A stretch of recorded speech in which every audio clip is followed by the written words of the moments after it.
ओम नमः शिवाय। हर हर महादेव। अरे भिखारी, तू ऊपर कैसे चढ़ाया? कहाँ ना बाधा, अंदर मत आया कर, भाग यहाँ से। अरे ये फिर आ गया। कितनी बार कहा है इसे हटाओ यहाँ से। शिवरात्रि का दिन है और ये गंदगी फैला रहा है। साहब, मैं बस अंदर से दर्शन करना चाहता हूँ। पूजा नहीं, कुछ नहीं, सिर्फ एक बार शिवजी को देख लूं। अरे इसे अंदर जाने देंगे तो भगवान अपवित्र हो जाएंगे। पता नहीं कहां-कहां से आते हैं ऐसे लोग। चल भाग यहाँ से भिखारी।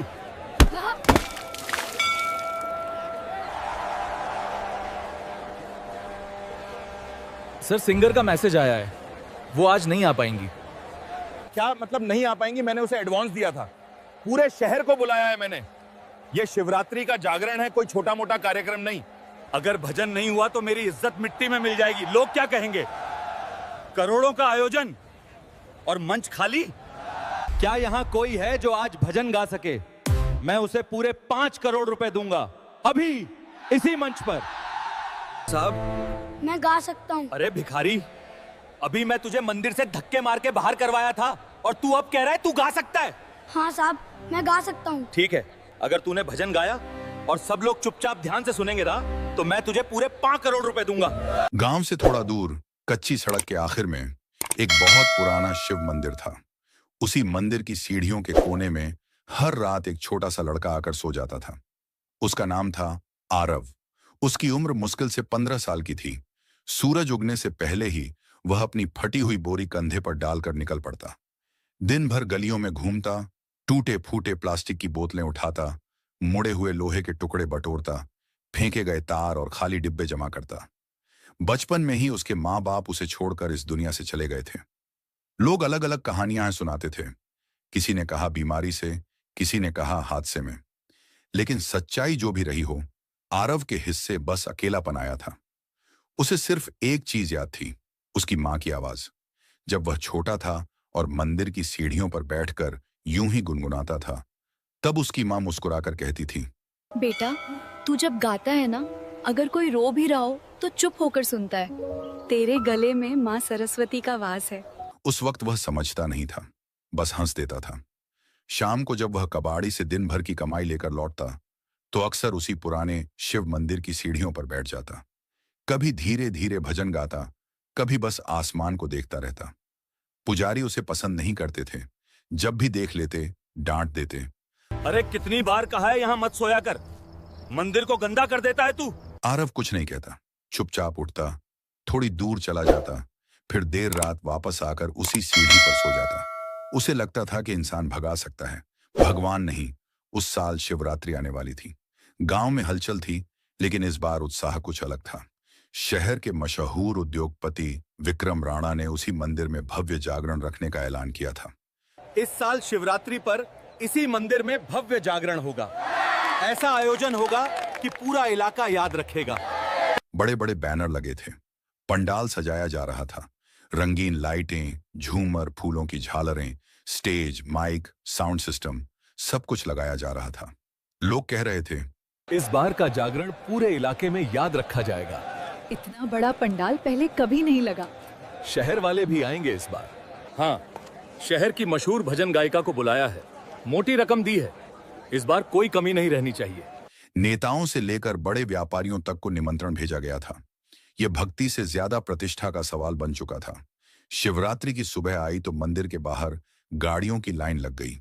महंगे कपड़ों में लोग उतर रहे थे, कैमरे चमक रहे थे। उसी भीड़ के किनारे आरव खड़ा था। उसने दूर से सब देखा। उसने मन ही मन सोचा, आज तो मैं भी अंदर जाकर भोलेनाथ का दर्शन करूंगा। वह धीरे धीरे भीड़ में घुसा और सीढ़ियां चढ़ने लगा। तभी पुजारी की नजर उस पर पड़ गई। उनके चेहरे पर नाराजगी उतर आई। उन्होंने ऊंची आवाज में कहा, फिर आ गया तू? कितनी बार मना किया है, यहाँ मत आया कर। आज बड़े बड़े लोग आने वाले हैं, अगर तुझे देखेंगे तो क्या कहेंगे? पास खड़े लोगों ने मुड़कर देखा। किसी ने फुसफुसाया, इसे अंदर मत जाने दो। इसी हलचल के बीच एक चमचमाती गाड़ी मंदिर के ठीक सामने आकर रुकी। दरवाजा खुला और बाहर उतरे विक्रम राणा। पीछे पीछे 2 नौकर, जिनके हाथों में चांदी की थालियां थीं। दूध, शहद, फल, सूखे मेवे और महंगे फूलों से सजी हुई। सीढ़ियां चढ़ते चढ़ते उनकी नजर अचानक आरव पे पड़ी। विक्रम राणा का माथा सिकुड़ गया। उन्होंने ऊंची आवाज में कहा, अरे ये फिर आ गया। कितनी बार कहा है इसे हटाओ यहाँ से। शिवरात्रि का दिन है क्या, और ये गंदगी फैला रहा है। गार्ड तुरंत चौकन्ना हो गया। वह गरजा, भाग यहां से। आज बड़ा दिन है, समझा? भिखारियों के लिए नहीं। आरव कुछ पल तक वह गार्ड को देखता रहा, फिर बहुत धीमी आवाज में बोला, भैया मैं बस अंदर से दर्शन करना चाहता हूँ। पूजा नहीं, कुछ नहीं, सिर्फ एक बार शिव जी को देख लूं।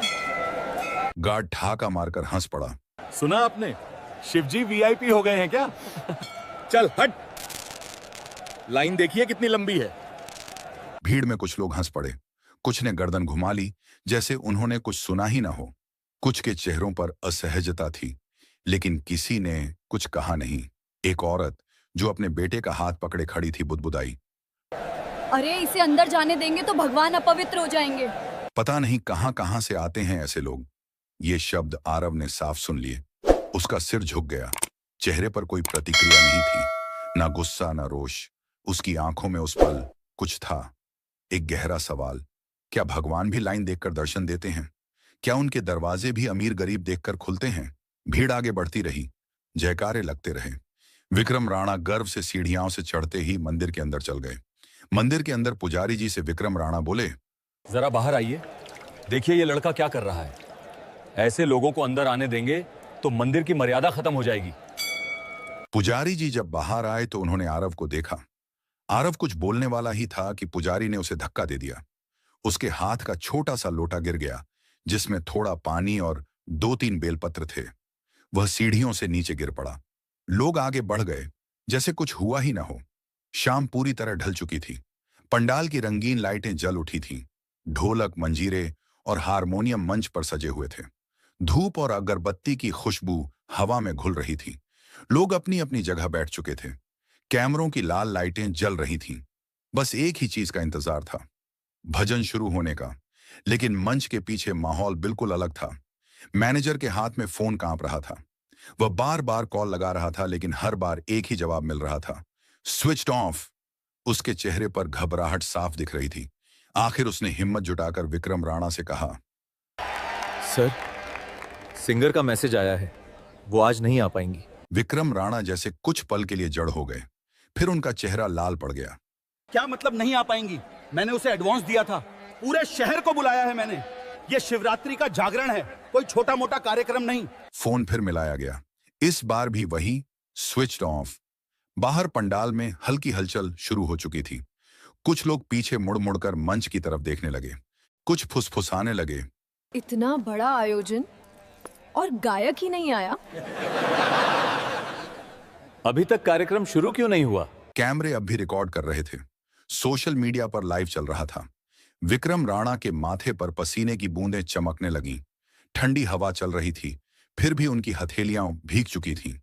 उन्होंने धीमे से कहा, अगर भजन नहीं हुआ तो मेरी इज्जत मिट्टी में मिल जाएगा। लोग क्या कहेंगे? करोड़ों का आयोजन और मंच खाली। उनके दोस्त पास आकर सलाह देने लगे, लेकिन किसी के पास समाधान नहीं था। समय निकलता जा रहा था। भीड़ बेचैन हो रही थी। ढोलक वाला खाली बैठा था। हारमोनियम वाला उंगलियां बेसब्री से चला रहा था। अचानक विक्रम ने जैसे भीतर से कोई निर्णय ले लिया। वह तेजी से मंच की ओर बढ़े, माइक हाथ में लिया। उनकी आवाज में अब घबराहट भी थी और जिद भी। सुनिए! उनकी आवाज पूरे पंडाल में गूंज गई। लोग चुप हो गए। उन्होंने चारों तरफ देखा, फिर ऊंची आवाज में कहा, क्या यहाँ कोई है जो आज भजन गा सके? मैं उसे पूरे 5 करोड़ रुपए दूंगा, अभी। इसी मंच पर बस यह शिवरात्रि का जागरण रुकेगा नहीं। 5 करोड़, यह शब्द जैसे हवा में ठहर गया। भीड़ में सन्नाटा छा गया। लोग एक दूसरे का चेहरा देखने लगे। इतने बड़े मंच पर, इतने लोगों के सामने, इतनी बड़ी जिम्मेदारी, कोई आगे बढ़ने की हिम्मत नहीं कर पा रहा था। अगर आवाज कांप गई तो, अगर सुर बिगड़ गया तो, अगर मजाक बन गया तो। सीढ़ियों के नीचे बैठा आरव ये सब सुन रहा था। ऊपर मंच से विक्रम राणा की आवाज गूंज रही थी, कोई है जो आज भजन कर सके? मैं उसे पूरे 5 करोड़ दूंगा। आरव का दिल जोर से धड़कने लगा। उसके मन में एक आवाज आई, मैं तो गा सकता हूं। लेकिन तुरंत दूसरी आवाज आई। अभी तो इन्होंने मुझे धक्का दिया था। सब हंसेंगे, कहेंगे 5 करोड़ के लिए आया है। उसने सीढ़ियों की तरफ देखा, फिर मंच की तरफ। कुछ पल वह वहीं खड़ा रहा, फिर गहरी सांस ली और पंडाल की तरफ चल पड़ा। उसके पैर सच में डर से कांप रहे थे। भीड़ के बीच से निकलते हुए लोग उसे देख रहे थे। कुछ पहचान गए, अरे ये वही लड़का है। फिर आ गया। लेकिन इस बार वह नहीं रुका। सीधा मंच के सामने जाकर खड़ा हो गया और बोला, साहब, मैं गा सकता हूँ। विक्रम ने उसे ऊपर से नीचे तक देखा। पहचानने में उन्हें एक पल लगा। यह वही लड़का था जिसे कुछ देर पहले मंदिर की सीढ़ियों से हटाया गया था। उन्होंने भौहें सिकोड़ लीं। तू? उन्होंने ठंडी आवाज में पूछा। हाँ साहब, मैं गा सकता हूं। आरव ने हाथ जोड़कर कहा, मैं रोज गाता हूं। मंदिर के पीछे कभी कभी छोटे जागरणों में भी। भीड़ में हंसी की लहर दौड़ गई। अरे ये भजन करेगा? माइक किसके हाथ में जाएगा? मजाक बन जाएगा कार्यक्रम का। विक्रम का मैनेजर पास आकर फुसफुसाया, सर रिस्क मत लीजिए, लोग रिकॉर्ड कर रहे हैं, वायरल हो जाएगा सब। विक्रम ने गहरी सांस ली। उन्होंने आरव की तरफ देखा। खेल नहीं है, यहां शहर के बड़े लोग बैठे हैं। अगर तू गड़बड़ कर गया तो। आरव ने उनकी बात बीच में नहीं काटी, बस धीरे से बोला, मैं गड़बड़ नहीं करूंगा साहब। मेरी मां कहती थी, जब मैं गाता हूं ना, लोग रोते हुए भी चुप हो जाते हैं। ये शब्द सुनते ही कुछ लोग चुप हो गए। उस आवाज में बनावट नहीं थी। वह दिखावे के लिए नहीं बोल रहा था, वह विश्वास से बोल रहा था। उधर समय निकलता जा रहा था। भीड़ बेचैन हो रही थी। ढोलक वाला खाली बैठा था। हारमोनियम वाला उंगलियां टेबल पर चला रहा था। कैमरों के लाल लाइट ऑन थे। कोई विकल्प बचा नहीं था। विक्रम कुछ पल चुप खड़े रहे, फिर उन्होंने गहरी सांस ली और अचानक फैसला ले लिया। उन्होंने माइक नीचे करते हुए कहा, ठीक है, अगर भोलेनाथ की यही इच्छा है तो आज तू गा, लेकिन याद रखना यह शिवरात्रि का जागरण है, यहां मजाक की कोई जगह नहीं है। आरव ने बिना एक पल गंवाए सिर झुका दिया। मैं मजाक नहीं करूंगा साहब, मैं बस भजन गाऊंगा। ढोलक वाला धीरे से बैठ गया। हारमोनियम वाला सावधान हो गया। पंडाल में बैठे लोग अब पूरी तरह शांत थे। आज मंच पर मशहूर गायक नहीं था, आज मंच पर खड़ा था एक भिखारी लड़का, और पूरी शिवरात्रि उसकी आवाज का इंतजार कर रही थी।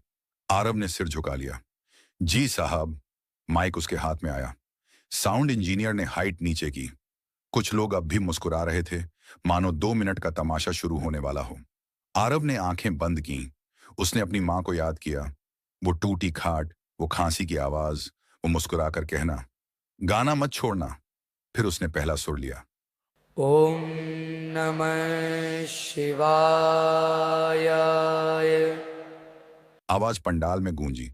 कोई बनावटी ऊंचाई नहीं, कोई दिखावा नहीं, साफ गहरी सीधी दिल में उतरती हुई। भीड़ अचानक चुप हो गई। आरव ने आगे गाया, भोले शंकर त्रिपुरारी दीनन के रखवाले हो, जिसके पास। ढोलक वाले के हाथ खुद ब खुद ताल में आ गए। हारमोनियम वाले की उंगलियां सुर पकड़ चुकी थीं। जो लोग हंस रहे थे वे अब स्थिर खड़े थे। कुछ ने अनजाने में हाथ जोड़ ली।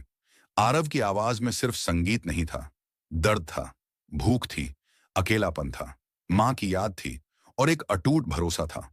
वह अगले भजन पर गया, तेरे दर पे आया हूँ खाली झोली लेकर, भर दे मेरे भोले। ये लाइन गाते हुए उसकी आवाज हल्की सी कांपी।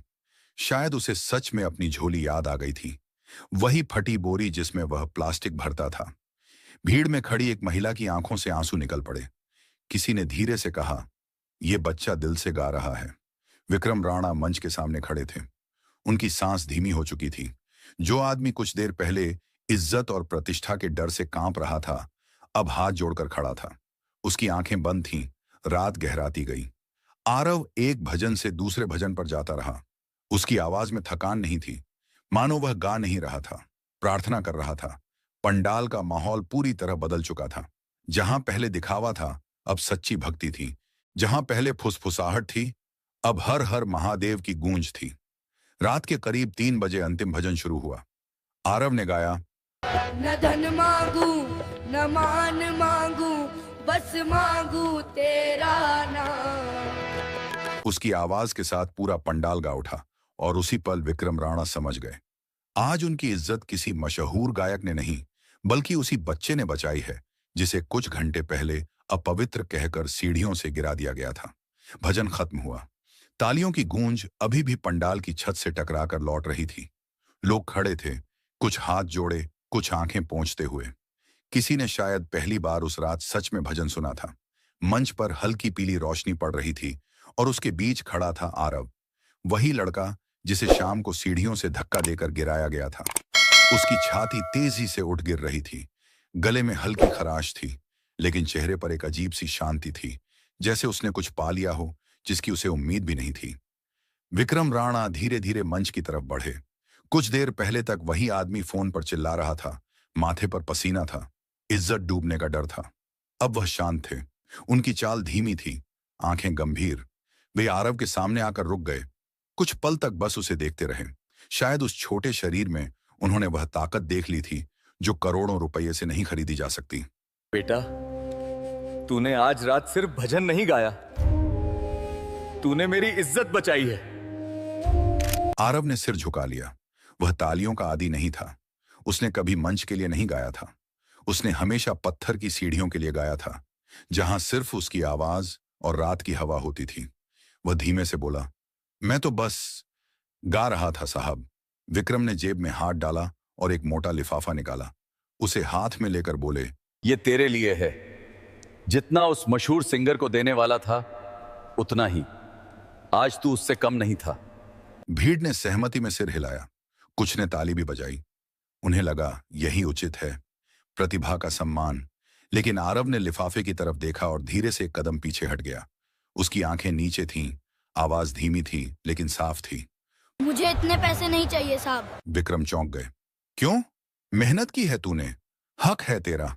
आरव कुछ पल चुप रहा, फिर उसने जमीन की तरफ देखते हुए कहा, मेरे माँ बाप नहीं है, कोई इंतजार नहीं करता मेरा। मैं जब रात को गाता हूँ तो सिर्फ भगवान सुनते हैं। मुझे पैसे नहीं चाहिए, मुझे बस इतना चाहिए कि मंदिर की सीढ़ियों से कोई मुझे फिर धक्का न दे। ये कहते कहते उसकी आवाज भर्रा गई। पंडाल में अचानक सन्नाटा छा गया। जो लोग कुछ देर पहले जयकारे लगा रहे थे अब स्थिर खड़े थे। कुछ को अपनी ही आवाजें याद आने लगी। अपवित्र हो जाएगा, बाहर करो इसे। आरव ने हल्के से ऊपर देखा।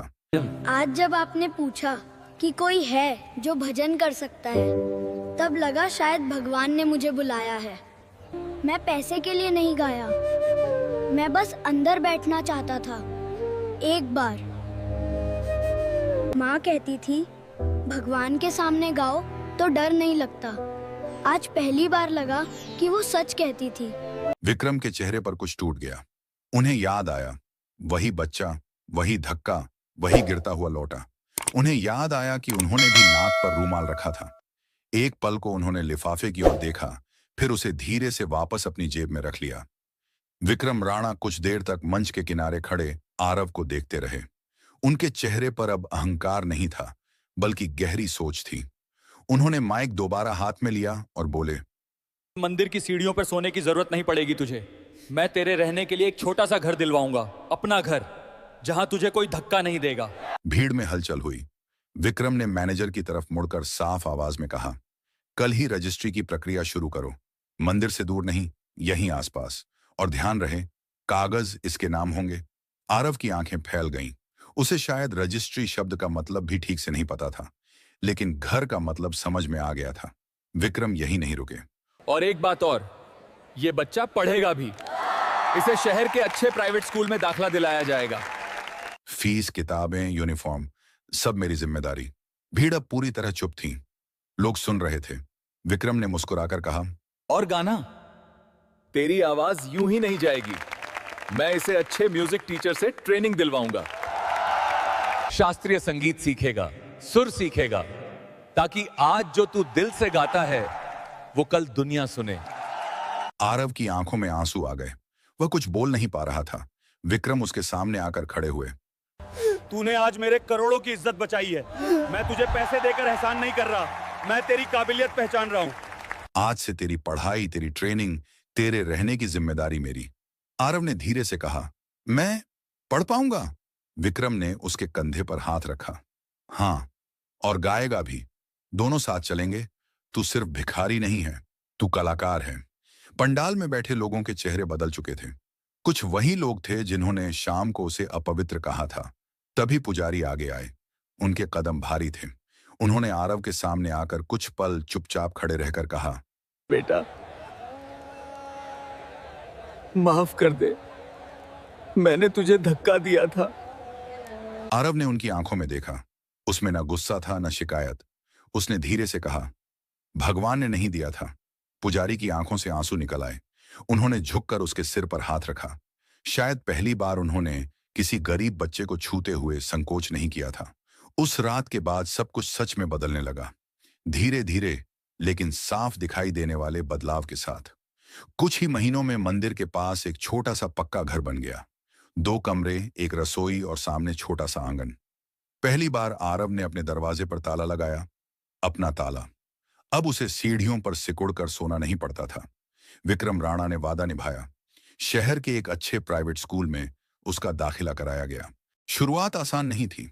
कुछ बच्चे उसे देखकर फुसफुसाते थे, लेकिन जब वार्षिक कार्यक्रम में उसने भजन गाया तो वही बच्चे सबसे जोर से तालियां बजा रहे थे। अब उसकी पहचान उसके कपड़ों से नहीं, उसकी आवाज से होने लगी थी। शाम को वह म्यूजिक क्लास जाता। गुरुजी पहली ही मुलाकात में बोले थे, बेटा, ये सुर सिखाए नहीं जाते, ये ऊपर से मिलते हैं, बस इन्हें संभालना पड़ता है। सुबह पढ़ाई, शाम रियाज, और हर महीने विक्रम राणा उसकी प्रोग्रेस रिपोर्ट देखते। फीस समय पर जाती, किताबें आती, म्यूजिक की ट्रेनिंग चलती रही। उन्होंने साफ कहा था, ये दान नहीं है, ये मेरी जिम्मेदारी है। मंदिर में भी फर्क दिखने लगा। वही पुजारी जो कभी उसे सीढ़ियों से हटाते थे, अब आरती से पहले कहते, आरव बेटा, आज भजन तू शुरू कर। वह अब बाहर नहीं, अंदर बैठकर गाता था, और जो लोग पहले उसे देखकर मुंह फेर लेते थे, वही हाथ जोड़कर सुनते थे। सावन आया तो मंदिर फिर भरा हुआ था। इस बार मंच छोटा था, सजावट साधारण थी, लेकिन माहौल सच्चा था। विक्रम राणा मंच पर आए और बोले, आज हमें किसी मशहूर नाम की जरूरत नहीं है, हमारे अपने मंदिर का स्वर ही काफी है। आरव मंच पर आया, आंखें बंद की और गाया, भोलेनाथ की नगरी में कोई छोटा नहीं बड़ा नहीं। इस बार लोग सिर्फ सुन नहीं रहे थे, महसूस कर रहे थे। पुजारी की आंखें भीगी थीं। विक्रम हाथ जोड़े खड़े थे। उन्हें वह रात याद थी, धक्का, बेलपत्र और वही बच्चा। भजन खत्म हुआ तो एक बूढ़ा आदमी आगे आया, वही जो कभी बोला था, अब पवित्र हो जाएगा। उसने आरव के सिर पर हाथ रखा और कहा, बेटा, तूने हमें भक्ति का मतलब समझाया है। समय बीतता गया। किसी ने उस पहली शिवरात्रि का वीडियो सोशल मीडिया पर डाल दिया। धीरे धीरे वह फैल गया। लोग लिखने लगे, सच्ची भक्ति की आवाज, गरीबी नहीं, भावना मायने रखती है। उसे कई जगह बुलावा आने लगा, लेकिन हर बड़े मंच से पहले वह उसी पुराने मंदिर में जाकर गाता था, जहां कभी उसे धक्का दिया गया था। एक दिन विक्रम ने उससे पूछा, अगर उस रात मैं तुझे माइक न देता तो? आरव मुस्कुराया, तो भी गाता साहब, बस सीढ़ियों पर। विक्रम कुछ देर चुप रहे, फिर धीरे से बोले, शायद उस रात मैंने तुझे मौका नहीं दिया था, मौका ऊपर वाले ने दिया था। अब मंदिर की सीढ़ियों पर कोई बच्चा बैठा दिख जाए तो लोग उसे भगाते नहीं, कोई भूखा आए तो प्रसाद मिलता है, और अगर कोई फटे कपड़ों में हाथ जोड़कर खड़ा हो तो लोग उसे अपवित्र नहीं कहते। क्योंकि उस शिवरात्रि की रात एक कबाड़ी लड़के ने सिर्फ भजन नहीं गाया था, उसने लोगों की सोच बदल दी थी।